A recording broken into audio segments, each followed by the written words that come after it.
창세기 강의 네 번째 시간입니다.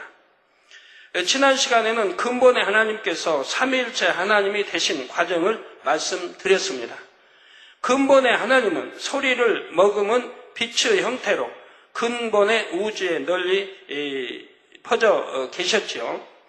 그런데 영계의 정점에 하나의 빛으로 응집하셨고 그 빛은 세 개로 분리가 됐으며 각각 사람의 형상과 같은 영체를 입었지요. 이렇게 근본의 하나님이 삼위일체 하나님, 곧 성부, 성자, 성령 하나님이 되셨습니다. 성부, 성자, 성령 하나님은 각각 독립된 개체로서 영체의 모습이 조금씩 다릅니다. 그러나 각각의 영체 안에 담긴 영은 근본 하나에서 분리되었습니다.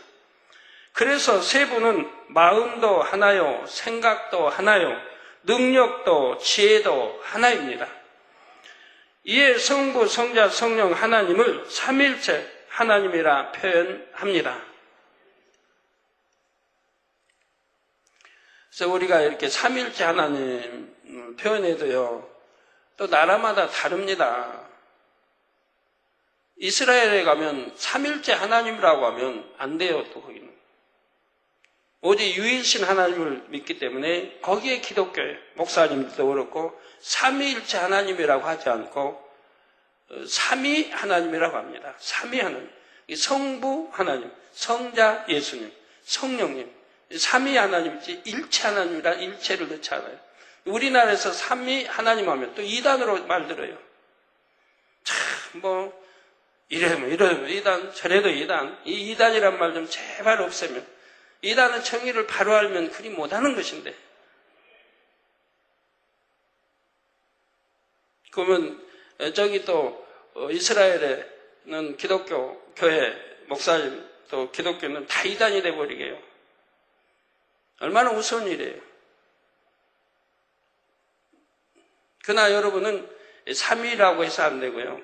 삼위일체 하나님이라고 분명히 알고 또 하셔야 되겠습니다. 근데 제 설교가 또 이스라엘에도 다 들어가는데 이스라엘 바로바로 듣고 있지 않습니까? 그러나 그 목사님들은 거기 성도님들 이해할 줄 압니다. 제 설교 제가 하면 그대로 아멘으로 받으시니까요. 자, 이 시간은 삼위일체 하나님께서 하시는 영의 분리에 대해 말씀드리겠습니다. 사람들은 흔히 일이 너무 많아 몹시 바쁠 때 몸이 둘이라도 모자랄 지경이다 하고 말합니다. 성도님들도 한 번쯤 내 몸이 둘이었으면 좋겠다는 생각을 해보셨는지요? 저는 제 몸이 열이었으면 좋겠다는 생각을 종종 합니다. 그렇게만 할 수 있다면 두 사람이 할 일을 혼자 금방 할 수 있으니 얼마나 좋겠습니까? 더욱이 할 일이 너무 많아서 동시에 여러 곳에 가야 하는 경우라면 그러한 생각이 더욱 간절해지지요. 물론 요즘은 통신 기술의 발달로 인해 어떤 장소에 직접 가지 않아도 한 곳에서 일을 처리할 수가 있습니다. 하지만 자신이 직접 가서 일을 처리하는 것과는 당연히 차이가 있죠. 저희 교회 우리 장로회 부회장 되신 우리 문장로님은 사장이시면서도 출근 안 할 때가 참 많아요. 노트북 하나만 가지고 다니면 다 일을 처리해요.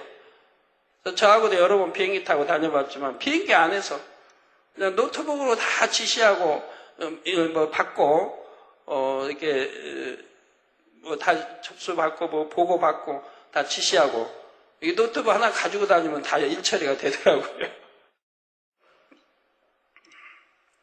그러나 직접 회사에서 참 가서 근무하는 건 좀 다르겠죠. 더욱이 사람이 직접 가지 않으면 안 되는 경우도 있습니다. 예를 들어 멀리 떨어져 있는 부모님이 여러분을 간절히 보고 싶어 합니다. 이럴 때 전화로 안부를 묻는 것과 직접 찾아뵙는 것은 전혀 다릅니다. 이런 경우는 할 수만 있으면 몸을 분리해서라도 가고 싶은 마음이 더욱 간절해지지요. 그러나 사람은 결코 그렇게 할 수가 없습니다. 그래서 이럴 때 사람들은 종종 비록 몸은 함께하지 못하지만 마음만은 그곳에 있습니다 라고 말합니다. 이러한 사람과 달리 삼위일체 하나님은 마음이 가시는 곳에는 얼마든지 영체도 가실 수가 있습니다. 그것도 각각 다른 여러 곳에 동시에 가실 수도 있지요. 삼위일체 하나님은 자신의 영을 무수히 분리해낼 수가 있기 때문입니다. 우리 인간으로는 참 상상이 어려운 일들이죠. 피조물들로는. 그러나 하나님은 능히 하신다 이 말입니다. 이 시간은 이러한 삼위일체 하나님의 영의 분리에 대해 말씀드리겠습니다. 사랑하는 성도 여러분, 영계의 정점 한 곳에 응집한 빛이 세계로 분리된 이 일은 최초의 영의 분리입니다. 여기서 하나의 빛이 세계로 분리됐다는 의미는 지금 화면에 참고하시기 바랍니다. 세계로 분리됐다는 의미는 한 덩어리가 세 조각으로 나뉜 개념이 아닙니다. 근본 하나의 빛에서 이와 똑같은 빛 둘이 더 생겨난 것입니다. 이 최초의 영의 분리를 잘 이해해야 합니다. 비유를 들면 여기 인장이 찍힌 문서가 한 장 있는데 2번 복사를 했다고 합시다. 그러면 원본 문서와 내용이 같은 사본 문서 2장이 생겨났지요. 이때 원본과 사본의 가치가 같을까요? 문서의 내용은 같다 해도 문서가 갖고 있는 효력은 다릅니다. 인장이 찍힌 것은 원본 하나뿐이기 때문이지요. 사본에도 인장 표시가 있긴 하지만 그것은 효력이 없습니다. 그런데 근본의 하나님께서 삼위일체 하나님으로 분리하신 것은 원본 한 장으로 원본 2장을 더 만든 것과 같습니다. 이게 사본하고는 다르다 이 말이에요. 근본의 하나님, 본체 하나로 이 본체와 똑같은 본체 2개를 더 만드신 것이지요. 그래서 빌립보서 2장 6절 전반절에 주님에 대해 그는 근본 하나님의 본체라 했습니다. 근본 하나님의 본체라. 우리 주님을 말씀합니다. 곧 성자 하나님, 예수님의 본체는 근본 하나님의 본체와 같다는 뜻입니다. 성령 하나님의 본체도 마찬가지이지요. 이처럼 근본 하나님의 본체와 똑같은 삼위일체 하나님으로 분리한 사건은 영원 전부터 영원 후까지 오직 한 번 있는 일입니다. 성도 여러분, 영을 분리한다는 것은 곧 마음을 분리하는 것입니다. 근본의 하나님께서는 마음을 나누셨고 나눠진 마음에 각각 성자, 성령, 하나님의 형체를 입히셨지요. 근본의 하나님으로부터 분리된 마음이 어떻게 독립된 형체로 나타날 수 있을까요? 비유를 들면 사람들도 마음에 있는 것을 겉으로 나타낼 수 있습니다. 마음에 미움이 있으면 그 미운 마음을 말과 표정과 행동으로 나타낼 수가 있지요. 업신여기며 비난하는 말, 굳은 표정, 거친 행동 등으로 나타납니다. 반대로 누군가를 사랑할 때도 그 마음은 말과 표정과 행동으로 나옵니다. 사랑한다는 말로 고백할 수도 있고 밝고 환한 표정을 지으며 손을 잡아준다거나 안아줄 수도 있지요. 그런데 하나님께서는 마음에 품은 것을 단지 행동으로만이 아니라 하나의 형태로도 만드실 수가 있습니다. 마음에 품은 것을 실제 있는 존재로 창조하실 수가 있지요. 이런 원리로 근본의 하나님께서 근본 하나님의 마음 자체를 온전히 가진 성자, 성령, 하나님을 분리해 내신 것입니다. 이때로부터 근본의 하나님은 성부 하나님, 곧 아버지 하나님이 되셨지요.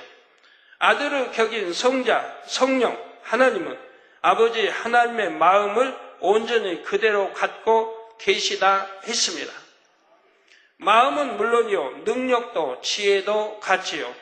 따라서 아버지 하나님이 갖고 계신 능력, 곧 스스로 영을 분리해낼 수 있는 능력을 성자, 성령, 하나님도 똑같이 지니셨습니다. 성자, 성령, 하나님도 자신의 영을 얼마든지 스스로 분리해내실 수 있습니다. 그런데 이때의 영의 분리는 본체에서 분체가 나오는 것입니다.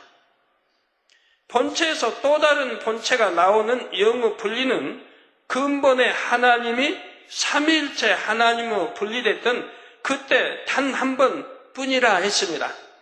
꼭 기억하고 계세요. 단 한 번뿐이라 이 말입니다. 반면에 자신의 분체를 무수히 분리해내는 영의 분리는 성부, 성자, 성령, 하나님 각각 하실 수가 있지요. 이러한 영의 분리는 오직 삼위일체 하나님만이 하실 수가 있습니다.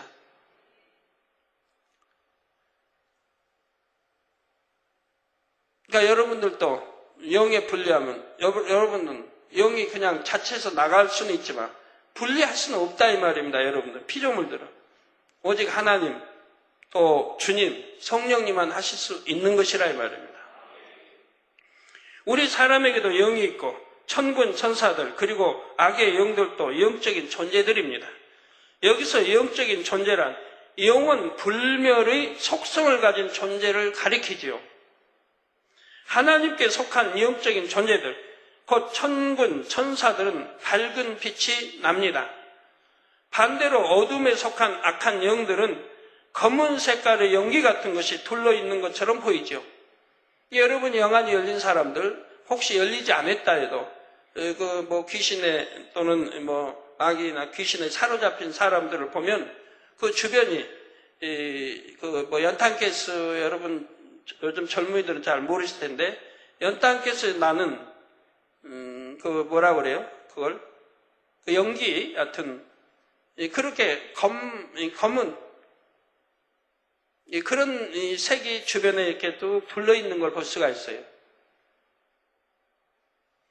저는 단에서 이렇게 보면 주변에 누구 있는 데가 이렇게 어둡게 둘러 있으면 저기는 악한 영의 지금 사주를 받고 있구나 하는 것을 바로 알 수가 있죠. 그럼 그 둘러 있는 이제 몸이 이렇게 있다면 그 몸 전체를 이렇게 두르고 있어요. 어둠에 그러니까 그 연탄가스의 그 가스에 나오는 그걸 보신 분들은 알 거예요.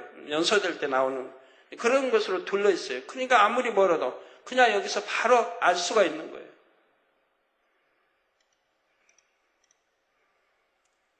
사단의 사주를 받고 있는 사람들도 그렇게 둘러 있기 때문에 바로 저 사람은 사단의 사주를 받고 있구나 하는 것을 알 수가 있는 거고요. 여러분도 이런 걸 알고 보시면 혹시 아직 모르신 분도 그런 걸 보면 저건 사단의 역사를 받고 있구나 아니면 귀신 들린 자인구나 하는 것을 여러분도 아시게 될 것입니다. 그래서 악한 영들은 검은 색깔의 연기 같은 것이 둘러있는 것처럼 보이지요. 이처럼 삼위일체 하나님 외에도 영적인 존재들이 있지만 그들은 영의 분리를 할 수가 없습니다. 영의 분리는 오직 삼위일체 하나님만이 하실 수가 있습니다. 이것은 삼위일체 하나님만이 마음에 품은 것을 형상화시킬 수 있는 능력을 갖고 계시기 때문입니다. 성부 하나님의 영의 분리, 즉 하나님과 여호와, 그러면 이제부터는 삼위일체 하나님께서 각각 이루시는 영의 분리에 대해 더 자세히 말씀드리겠습니다. 지금부터 말씀드리는 영의 분리는 본체의 마음을 닮은 분체가 만들어지는 경우입니다. 삼위일체 하나님께서는 본체로 직접 함께 하실 수 없는 곳에 영의 분리를 하여 분체를 보내주십니다. 삼위일체 하나님께서 어떤 목적을 가지고 함께 해야겠다 또는 감찰해야겠다는 마음을 품으신다고 합시다. 그러면 이러한 하나님의 마음은 영의 분리를 통해 하나님의 분체로 형상화되어 본체를 대신하여 가는 것입니다. 구약시대에는 주로 아버지 하나님께서 친히 하나님의 사람들을 통해 일하셨지요. 예를 들어 창세기 12장 7절, 창세기 26장 2절, 창세기 26장 24절을 보면 여호와께서 아브람, 이삭, 야곱에게 각각 나타나셔서 말씀하신 장면이 나옵니다. 바로 이 경우들은 아버지 하나님의 본체가 이 땅에 내려오신 것이 아니라 아버지 하나님의 분체가 오신 것입니다. 물론 아버지 하나님의 본체가 친히 이 땅에 강림하신 적도 있지요. 예를 들어 출애굽기 19장 10절에서 11절에 보면 여호와께서 모세에게 이르시되 너는 백성에게로 가서 오늘과 내일 그들을 성결케 하며 그들로 옷을 빨고 예비하여 제3일을 기다리게 하라. 이는 제3일에 나 여호와가 온 백성의 목전에 시내산에 강림할 것임이니 말씀하셨습니다. 그러니까 하나님을 뵈려고 하면 직접 그 백성들이 보진 못했죠. 모세 선지자만 뵙고요. 그런다 해도 하나님 앞에 나갈 때는 이렇게 거룩해 하고 성결돼야 된다 이 말입니다. 성결케 하고 또 육의 모습 옷도 빨아야 되고 깨끗이 나가야 되고 하나님 앞에 나아갈 때는 그런 것이라 이 말이에요. 그러니까 여러분 교회 오는 것도 누구 앞에 나왔습니까? 하나님 앞에 나왔지 않습니까? 만군의 하나님 앞에. 하나님은 성전에 계시고 여러분 항상 불꽃 같은 눈동을 지켜보시는 이 성전에 나올 때는 그래서 여러분 옷도 깨끗하게 정장을 하고 나오는 거예요. 할 수만 있다면 정장을 하고 나오는 거예요. 아버지 전에 올 때는 거룩하게.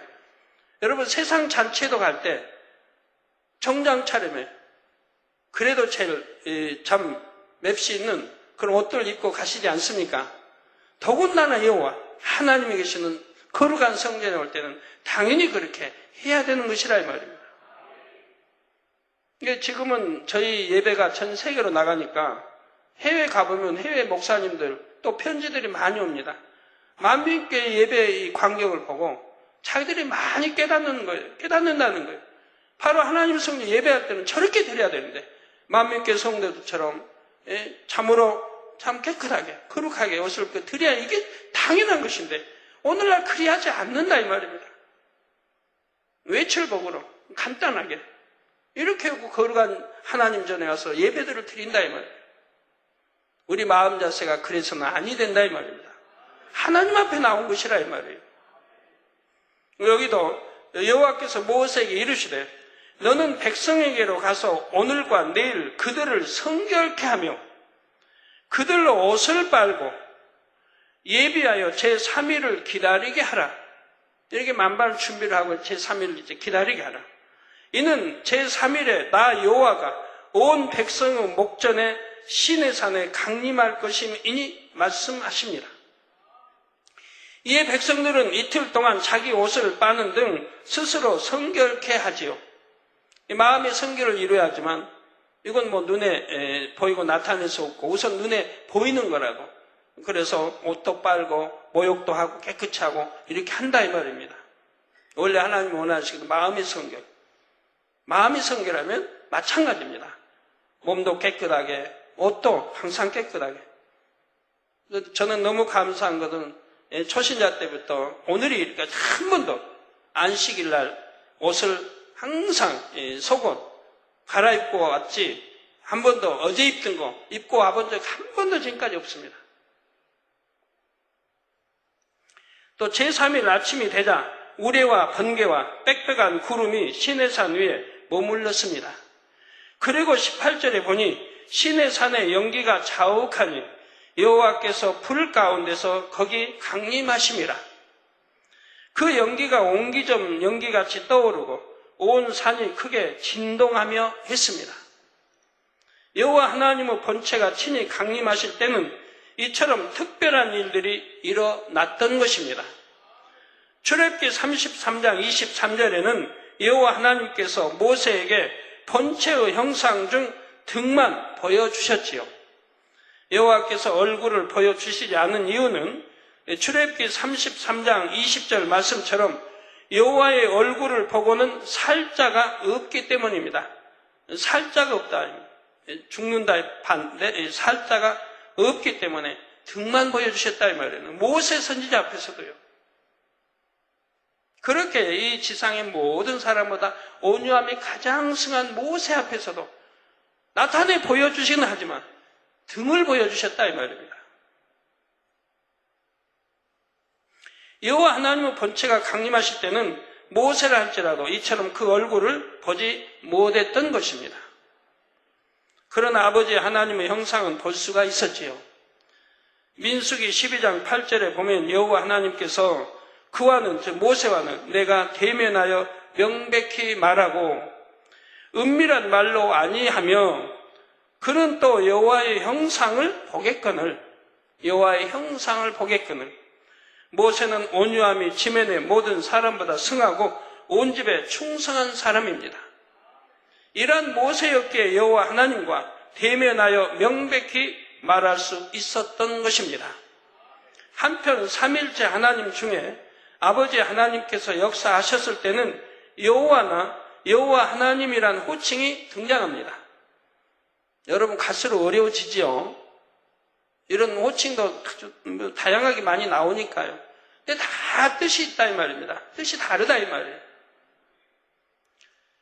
본체로든 분체로든 상관없이 그 이유 주체가 아버지 하나님인 경우이지요. 여호와는 아버지 하나님의 이름으로 스스로 있는 자란 뜻입니다.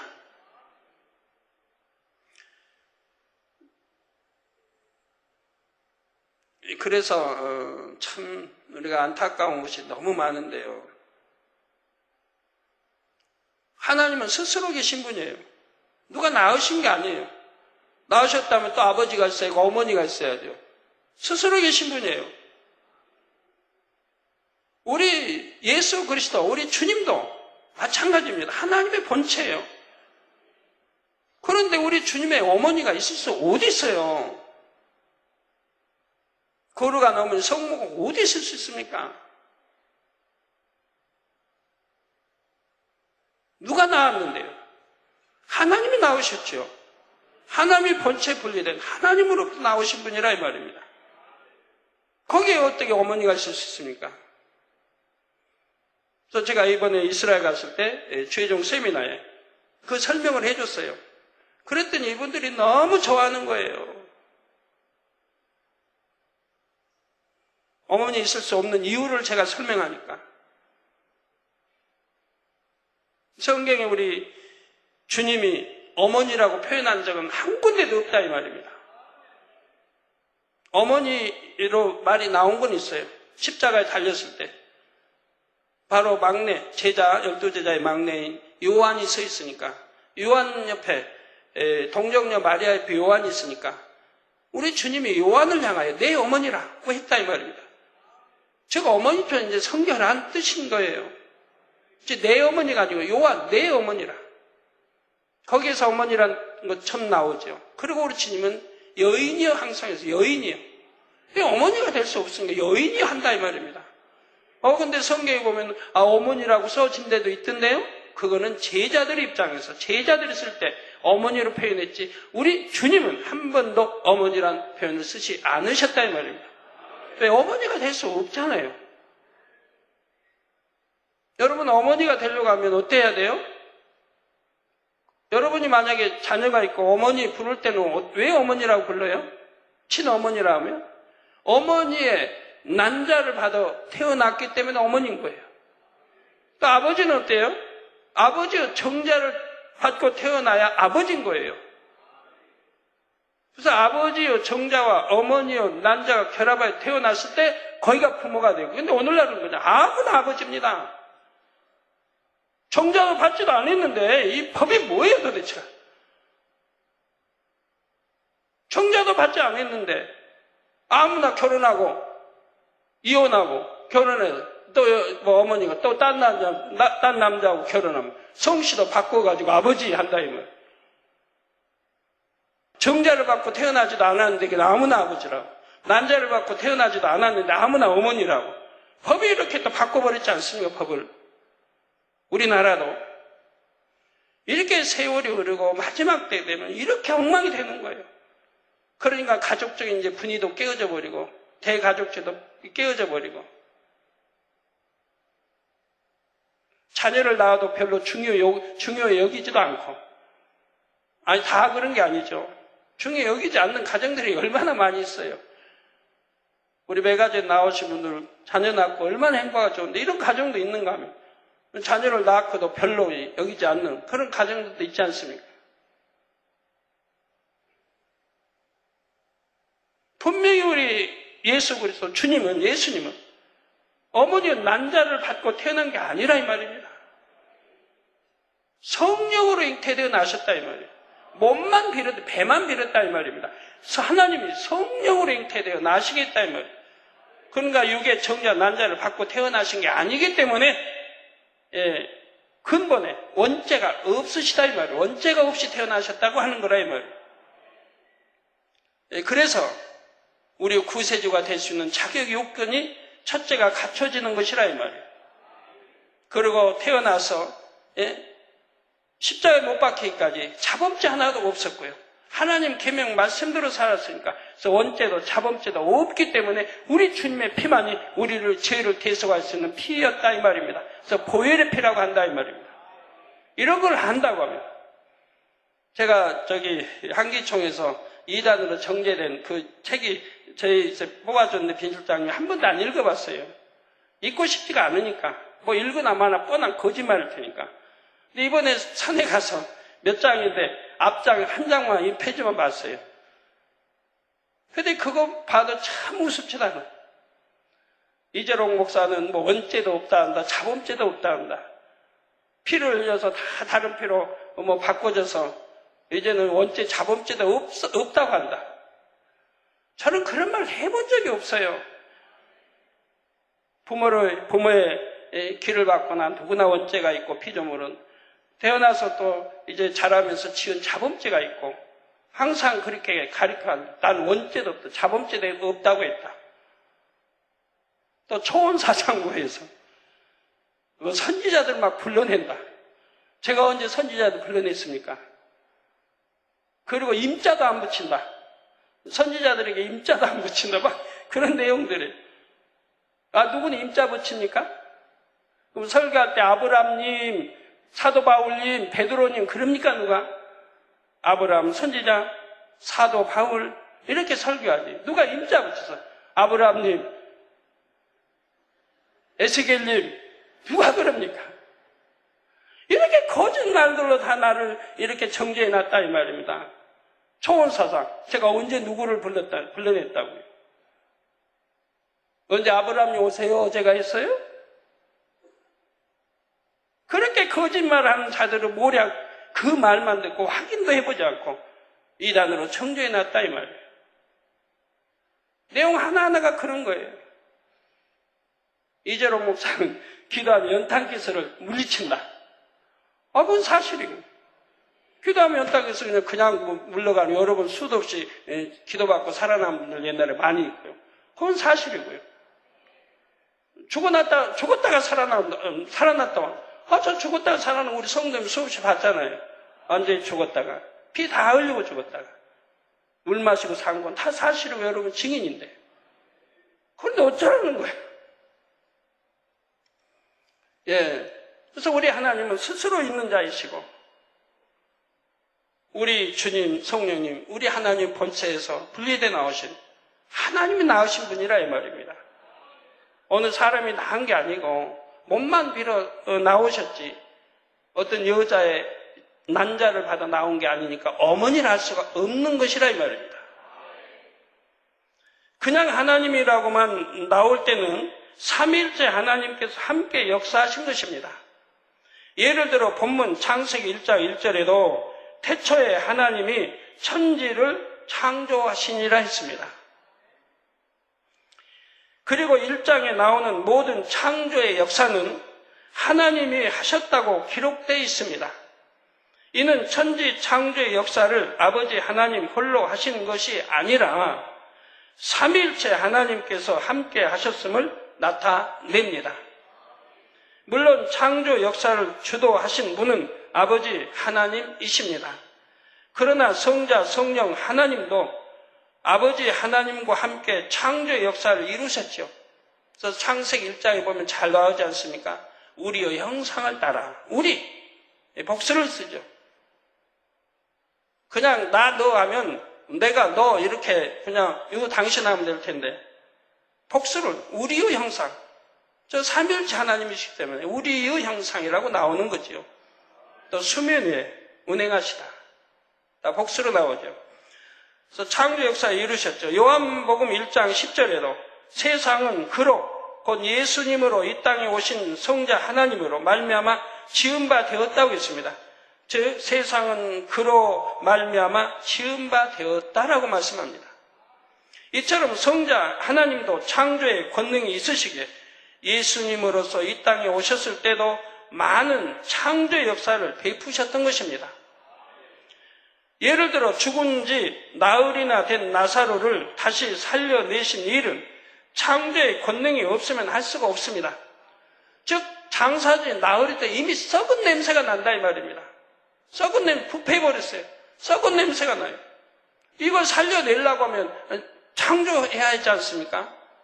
죽은 세포, 신경, 조직, 썩어버린 살 다 새롭게 만들어야 한다 이 말입니다. 창조해내셔야 한다 이 말입니다.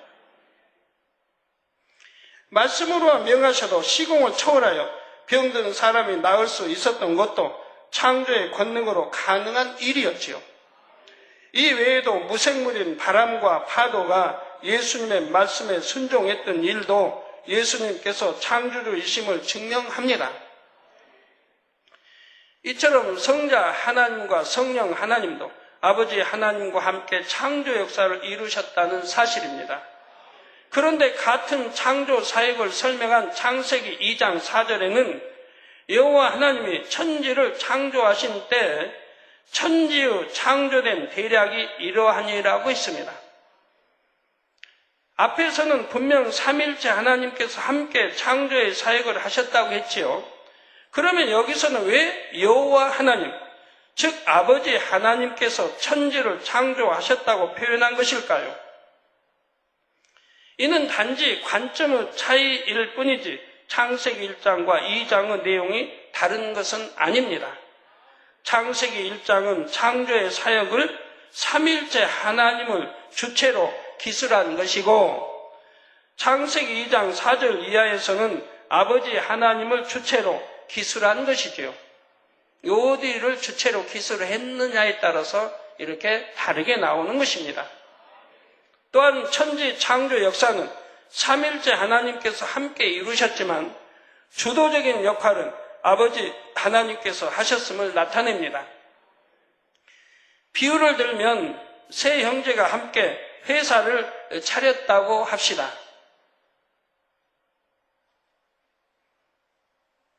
세 형제가 똑같이 지분을 나누어 가지고 회사 운영도 함께 의논하여 하기로 했는데 대표 자리는 큰형이 맡기로 했지요. 그러면 누군가 그 회사에 대해 저 회사는 누구의 것입니까? 하고 물을 때 사람마다 관점에 따라 답이 다를 수가 있습니다. 어떤 사람은 세 형제 공동의 것이라 할 수 있고 어떤 사람은 큰형의 것이라 할 수도 있죠. 이때 둘 다 맞는 말입니다. 세 형제가 함께 창업하고 함께 운영하니 세 형제 공동 소유이기도 하지만 큰형이 대표를 맡았으니 큰형의 회사이기도 합니다. 이와 마찬가지로 천지 창조 사역도 삼일째 하나님께서 함께 하신 것도 맞고 모든 것을 주도하신 아버지 하나님께서 하셨다고 말하는 것도 맞습니다.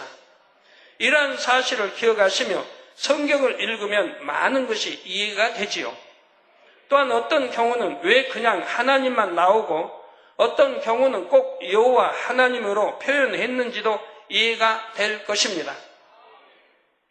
이뿐이 아니라 성경에는 하나님의 신, 하나님의 영, 여호와의 신, 여호와의 영이라는 표현들도 나오지요. 이렇게 기록된 장면은 대부분 하나님 또는 여호와 하나님께서 분체로 역사하신 경우입니다. 그러면 어떤 때 하나님과 여호와 뒤에 신이 붙고 어떤 때 영이 붙을까요? 참 여러분 궁금하시죠? 성경에 어떤 때는 신, 어떤 때는 영이 붙어요. 성신, 성령. 이거 하나도 참 바로 구분하고 우리 주회종님들 일꾼들 사용하신다면 너무 능력이 될 겁니다. 아무렇게나 성신, 성령 하는 게 아니에요. 어디는 성부, 성자, 성신의 이름으로 기도하옵나이다 하면 하는 데도 있잖아요. 근데 성경은 그런 말 없어요. 분명히 성부, 성자, 성령의 이름이지. 성령이지. 성실한 말은 신약에는 없어요. 구약에만 있는 거지. 그럼 왜 그런지 그 의미를 알아야 된다 이 말입니다. 왜 구약에는 성신이라 했고 신약에는 성령이라 했고 왜 신과 영이 무엇이 다른지를 알아야 된다 이 말입니다. 알아야 바로 사용한다 이 말이에요. 성부, 성자, 성령의 이름으로 기도를 해야 하는 것이라 이 말이에요. 성부, 성자, 성령 삼일차는 어디는 성부, 성자, 성신, 삼일차는 해도 우습지 않아요. 잘 들으세요. 어떤 때 신이 붙고 어떤 때 영이 붙는지. 이에 대해서는 차후에 다시 자세히 말씀드리도록 하겠습니다. 오늘은 너무 어렵고요. 다음 주간 이렇게 설명이 나올 거예요. 어디에는 신을 붙이고 어디에는 영을 붙이는지. 분명하게 여러분 아셔서 구분해 사용하셔야 됩니다. 아무렇게나 막 하면 안 된다 이 말이에요. 이런 성신, 성령, 이런 하나님에 관한 이러한 것이 30몇 개가 나와요. 이걸 여러분이 다 이해할 수 있다면 굉장히 능력이 되겠지만 이 다를 이해하기는 좀 벅차실 거예요. 또한 아버지 하나님께서 똑같이 분체로 역사하실 때도 각각의 역할에 따라 호칭이 달라집니다. 성경에 나오는 아버지 하나님의 분체의 호칭은 여호와의 신과 여호와의 영 외에도 더 있습니다. 이 성경에 보면 어디는 여호와의 신, 어디는 여호와의 영 다르게 나온다 이 말이에요. 그 뜻이 다 다르다 이 말입니다. 베드로전서 4장 14절의 영광의 영, 출애굽기 28장 3절의 지혜로운 영, 이사야 4장 4절의 심판하는 영과 소멸하는 영, 그리고 요한계시록에 나오는 하나님의 7 영 등이 있지요. 이 각각의 역할에 대해서도 차후에 다시 말씀드리도록 하겠습니다. 지금 말씀드리면 너무 어렵고요. 다 이제 하나하나 좀 순서대로 풀어나갈 것이라 이 말입니다. 지금까지는 아버지 하나님께서 영으로 분리하신 분체로서 어떻게 사역하시는지를 말씀드렸습니다. 성자 하나님의 영의 분리, 성도 여러분, 아버지 하나님뿐만 아니라 성자 하나님과 성령 하나님께서도 각각 자신의 분체를 무엇의 분리해내는 영의 분리를 하실 수 있다 했습니다. 그러면 성자 하나님께서는 분체로서 어떻게 역사하시는지 살펴보겠습니다. 성자 하나님 역시 본체는 하나이시고 본체의 마음에서 함께 하시고자 하는 곳에는 영의 분리를 통해 분체를 보내십니다. 성자 하나님은 예수님으로 이 땅에 오셔서 그리스도 곧 구세주가 되셨기 때문에 성자 하나님을 주님이라 부릅니다. 따라서 성경에서 주의 신, 주의 영, 그리스도의 영, 예수의 영이란 표현은 바로 주님의 분체를 가리키는 것으로 이해하시면 되겠습니다. 이 외에 로마서 1장 4절에 나오는 성결의 영도 주님의 분체입니다. 상황에 따라 감당하신 각각의 역할에 따라 주님의 분체의 명칭이 다른 것이지요. 여러분 이런 거 다 아시고 성경 읽으시면 많은 이해에 도움이 되시지 않겠습니까? 주님의 모든 분체는 본체의 형상을 그대로 담습니다. 그런데 영안이 열려 보시는 분들 중에서 때론 십자가에 달린 모습을, 때론 가시관을 쓰신 모습을 볼 때도 있지요.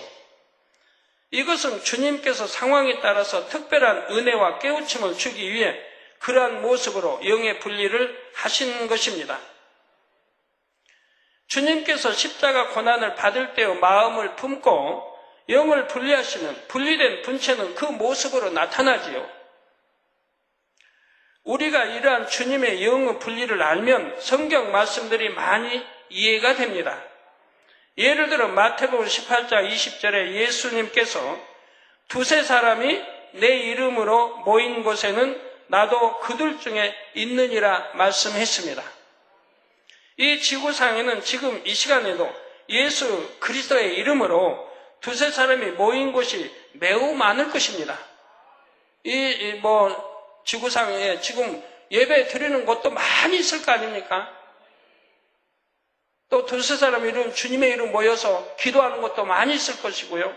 근데 성경은 분명히 두세 사람이 내 이름으로, 예수 그리스도의 이름으로 모인 곳에는 나도 그들 중에 있느니라 했다 이 말입니다. 그러면 성경에 그들 중에 있다면 우리 주님의 영이 오셔서 함께 해야 하지 않겠습니까? 바로 그 분체라 이 말입니다. 주님의 본체가 오시겠습니까? 본체가 이제 공중 재림하실 때 우리를 데리러 오시는 거지요. 이 지구상에는 지금 이 시간에도 예수 그리스도의 이름으로 두세 사람이 모인 곳이 매우 많을 것입니다. 수천, 수만 군데가 넘을 수도 있지요. 이렇게 많은 곳에 어떻게 주님께서 다 함께 할 수 있겠습니까? 바로 영의 분리를 통해 주님의 분체가 그 모든 곳에 동시에 함께 할 수 있습니다. 주님의 본체는 천국에 계시지요. 다 이렇게 마음에 품은 대로 분체가 나가 함께 하는 것이라 이 말입니다. 그래서 만약에 주님이 오셨다. 누가 영안열려 주님을 봤다. 그러면 그것도 그냥 이단말 들어요. 영안열려 봤는데.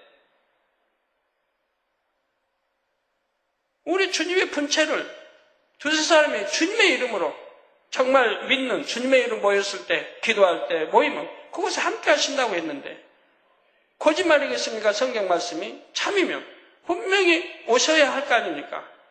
그 본체가 오실 리는 없잖아요. 전 세계 수많은 곳에 본체는 하나인데 그러니까 분체를 보내시는 것이라 이 말이에요. 그래서 영안 열려 보면 주님 영상은 똑같다 이 말입니다. 주님이 오셨다 이 말입니다. 영의 분리를 통해 이렇게 나타나시고 오실 수 있는 것이라 이 말이에요. 그러나 주님의 본체는 천국에 계십니다. 주님의 본체가 이 땅에 내려오시는 때는 7년 공중 혼인잔치가 끝나고 천년 왕국이 시작될 때입니다. 이게 공중 재림하시고 7년 혼인잔치가 끝나면 이 지상 재림이 된다 이 말이에요. 그리고 천년 왕국이 이루어진다 이 말입니다. 그때야 비로소 이 지상에 본체가 오시는 것이라 이 말입니다. 이해가 잘 되십니까? 그 전에 이 땅에 내려오실 때는 분체로서 오시는 것이지요. 그러면 어떻게 주님께서는 주님의 이름으로 모인 곳마다 일일이 찾아가서 함께 주실 수 있을까요? 이 땅에서 만일 두세 사람이 주님의 이름으로 모여서 예배를 드리거나 기도나 찬양을 하고 있습니다. 이것이 천사들 위해 주님께 보고되지요. 주님께서 모여 기도하는 사람들을 보시니 마음이 기쁘십니다. 그들이 신령과 진정으로 예배하고 주님의 뜻에 합당하게 기도를 하며 중심을 다해 진실한 마음으로 주님을 찬양하기 때문이지요. 이에 주님께서는 내가 저들과 함께 해야겠다는 마음을 품으십니다. 그러면 이러한 주님의 마음이 주님과 같은 형상을 지닌 분체가 분리되어 그곳에 가시는 것입니다. 여러분도 두세 사람, 예를 들어 두세 사람 모여서 좀 기도하고 찬양한다고 합시다. 근데 거기 주님이 함께 할 수도 있고 함께 안 할 수도 있어요. 왜 어떻게 하면 함께 안 합니까? 여러분 중심으로 하나님을 믿고 경외하고 우리 주님을 믿고 경외하고 그리고 기도하고 찬양할 때 함께 하신다 이 말이에요. 만약에 100명이 모였다 해도 그들의 마음은 육의 마음이고 정말 주님을 사랑하고 믿음의 고백, 믿음의 기도, 찬양이 아니라면 오시지 않는다 이 말이에요. 정말 중심으로 하나님, 주님을 경외하고 찬양, 기도할 때는 오신다 이 말입니다. 이걸 잘 여러분 이해를 하셔야 돼요. 그래서 그러면 이러한 주님의 마음이 주님과 같은 형상을 지닌 분체가 분리되어 그곳에 가시는 것입니다. 이렇게 해서 두세 사람이 주님의 이름으로 모인 곳에 주님께서 함께 해주시지요. 성경 말씀 그대로 되는 것입니다. 예수님께서 그냥 비유적으로 그렇게 말씀하신 것이 아닙니다. 실제로 주님의 분체가 영으로 오십니다. 주님께서 마음을 두시는 곳이면 어디나 이처럼 주님께서 영으로 함께 주실 수가 있지요. 주님의 영은 이렇게 함께 하시면서 합당한 사람에게 응답도 주시고 은혜도 주십니다. 회개가 필요한 사람에게는 회개할 수 있도록 역사해 주시지요. 주님께서는 지금도 천국에서 이 땅을 두루 살피십니다. 어느 곳에서 주님을 간절히 찾는지 살피셔서 주님의 영을 보내주시지요. 그러면 아무나 모여서 주님 함께 해주세요 한다고 주님이 그들 모두와 함께 하시지는 않습니다. 주님을 진정 사랑하는 사람들이 사모하는 마음으로 모여서 주님을 찾을 때 주님께서 영으로 함께 해 주시지요. 여러분도 그런 모임의 기도회나 그런 모임이 돼봐요. 그러면 여러분 기도했던 것들이 응답이 신속히 오는 거예요. 저희가 개척하기 전에 저희 이제 구역을 맡았던 안혜자 권사님이 구역장이고 우리 기도원 원장님이 거기 인도자였어요. 처음에 5명으로 시작했어요. 5명이면 아무도 없다는 얘기예요. 저희 가족하고 안혜자 권사님은 복음 안 돼서 한 분밖에 안 계시고 저희 가족 이 구역을 하는 거죠. 교회에서 가장 먼 구역이고. 근데 여기에서 이제 전도돼서 반년 만에, 그러니까 반년이 아니고 5개월 만에, 1월부터 5개월 만에 5명이 28명으로 부흥을 했으니까요. 그래서 우리 때문에 그 교회 처음으로 봉고차가 등장하게 되는 거예요. 개척 전의 교회가. 차가 없었는데 우리 그 먼 데서 오는 성도들을 실어 날리기 위해서 봉고차를 사신 거예요, 목사님이. 그러면 28명에다 탈 수가 없으니까 초신자들 태워 보내고 우리는 걸어서 교회까지 가죠. 교회가 이제 가파르고 계단 오르고 산길이어서 교회까지 가려면 한 근 20분 걸어서 가는데요. 초신자들 태워 보내야 하지 않겠어요? 그때 뭐 이수진 목사 같은 경우는 조그만 학교 가기 전 어린데 집집마다 방문하는 거예요. 가서 오늘 예배 몇 시까지 모이세요. 그러면 이제 전부 돌고 오죠. 나올 사람은 안 돌지만 지금 초신자 전도 얼마 안 된 사람은 안 나올 사람 가서 이제 오게 하죠. 몇 시까지 좀 저희 집 앞에서 모이라고. 그러니까 모여서 나가 생길 가서 이제 봉고차 타야 되니까. 그러면 나온 사람, 안 나온 사람 조금 또 가요. 조그만 어린아이가 와서 교회 가자고 두드리니 안 놀 수가 어디 있습니까? 그리고 와요. 그렇게 해서 이렇게 모시고 교회들 가고 있어요. 그런데 거기에는 처음에 5명이 모여서 기도해요. 5명 아니죠. 뭐 2명, 3명이 처음에는 모여서 하고, 그래가지고 이제 전도가 돼서 5명이 되고, 7명이 되고, 이렇게 돼가죠. 그런데 그렇게 빨리 복음화 많이 이렇게 부흥될 수 있었던 것은 모여서 그들의 그 기도 제목들을 놓고 다 기도하는 거예요. 합심해서. 부르짖어 기도하는 거예요. 그 응답이 속기속기 돼요. 그러니까 소문에 소문을 더하고 응답이 잘 되니까 그러니까 자꾸 전도가 되고 부흥이 되는 거예요. 그래가지고 교회는 뭐 기사표적 권능이 다른 거 아닌데도 5명이 28명으로 5개월 동안에 부흥했다 이 말입니다. 근데 오늘날은 그렇게 기사표적 권능이 따른 이 재단에 우리 구역장님들, 조장님들, 지역장님들 어떻게 하고 계십니까? 2-3명이, 5명이 모여서 기도를 해도 우리 주님이 함께 하실 수 있도록 여러분이 기도하고 기도의 제목으로 기도한다면 우리 주님이 옆에서 듣고 계시는데 어찌 그 기도를 응답해 주시지 않으시겠어요? 속히 응답이 되지요. 그러니까 부흥할 수밖에 없지요. 모이면 간증의 입술이 되고요. 자, 주님의 영어 분리를 이해할 수 있는 또 다른 예가 마가복음 16장 20절에 나옵니다. 제자들이 나가 두루 전파할세 주께서 함께 역사하사 그 따르는 표적으로 말씀을 확실히 증거하시니라 했습니다. 주님의 부활 승천 후 이 땅에 남겨진 제자들은 열심히 복음을 전했지요. 그때 주님께서 제자들과 함께 하시며 표적을 나타내 주심으로써 복음이 참임을 확증해 주셨던 것입니다. 지금은 2000년이 지났어요. 오늘날은 어찌해야 되겠습니까? 주님의 종들이 이 복음을 전파할 때 당연히 주께서 함께 역사해서 그 따르는 표적으로 말씀이 참임을 확증해야 된다 이 말입니다. 우리 주님이 함께 하시면 표적이 따른다 이 말입니다.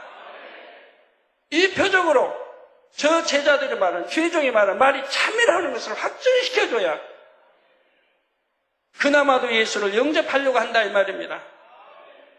그래서 저는 세계 어디 가나 기자회견 때 첫 공항 또 호텔에 도착하면 기자회견 때 그것부터 선포하지 않습니까?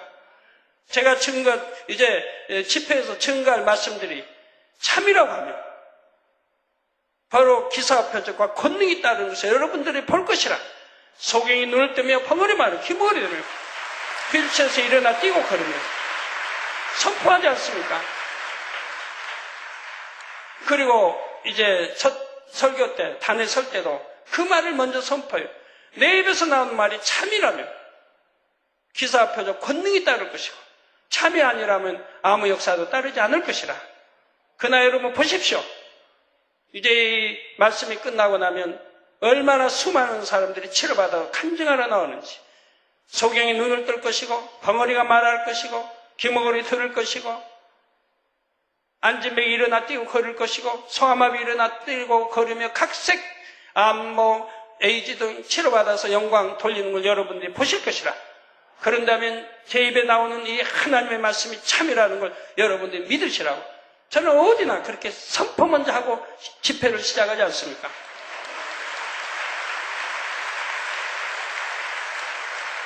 그래서 그 따르는 기사 표적 권능으로 정말 이 말이 참이라고 하는 거, 하나님이 참으로 계시고 예수가 구세주라는 걸 증거하지 않습니까? 그러니 수많은 사람들이 개종하게 되는 것이고 예수를 영접하는 것이고 치료받아 영광 돌리는 것이고 그래서 가는 데마다 그 많은 TV들이 전 세계 중계를 하는 것이라 이 말입니다. 이 말이 참이기 때문에 우리 죄종 모두 마찬가지입니다. 바로 제자들이 나가 두루 전파할세 우리 주께서 함께 역사하시면은 그 따르는 표적 바로 주님이 함께 하시는데 왜 표적이 안 따르겠습니까? 당연히 따르야죠. 그래서 그 따르는 표적으로 말씀을 확실히 증거하신다. 제자들이 말한 이 전도한 이 전파한 복음이 참이라는 걸 증거하신다고 말씀하고 있다 이 말입니다. 우리 죄종도 여러분 일꾼도 그래야 된다 이 말입니다. 따르는 표적이 있어야 된다 이 말이에요. 저희 입에 나오는 전도하는 말이 복음이 참이라는 걸 여러분들이 증거해 줘야 된다 이 말입니다. 주님의 부활 승천 후 이 땅에 남겨진 제자들은 열심히 복음을 전했지요.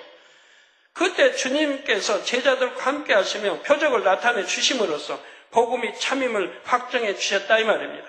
이때도 주님의 분체인 주님의 영이 제자들과 함께 하셨지요.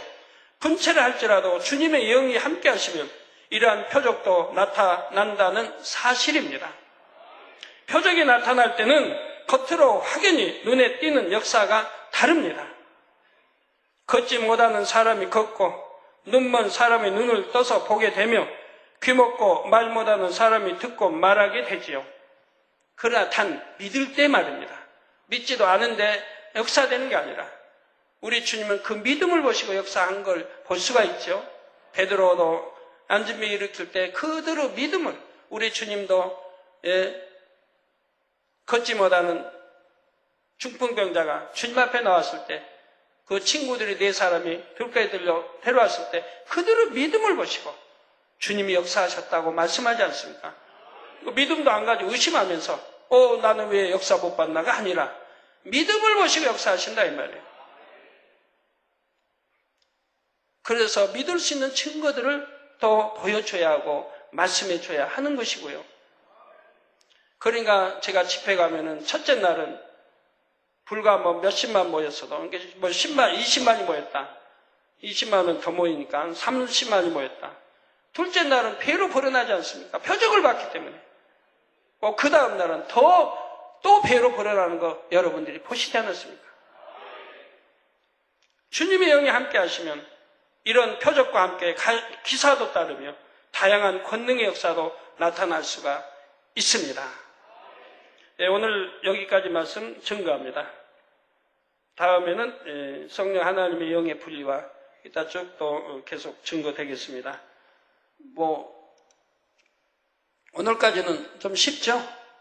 이해는 잘 되시죠? 이해는 되셔도 잊어버리면 안 되기 때문에 들으시고 또 들으셔서 이 단어 나오는 하나하나를 이해를 해야 돼요. 여호와는 뭔지, 하나님 뭔지, 왜 여호와 하나님인지, 왜 그냥 하나님인지, 여호와의 신은 뭔지, 여호와의 영은 뭔지 하나하나 나올 때마다 완전히 우리 더군다나 죄종이나 장로님들, 일꾼들은 이해를 하셔야 됩니다. 바로 알아야 바로 가르칠 수가 있지요. 그래서 이제 앞으로 왜 구약은 신으로 표현이 되고 왜 신약은 영으로 표현되는지 여기까지 확실히 알아야 분별이 돼야 정확하게 표현할 수가 있는 거죠. 아시겠죠?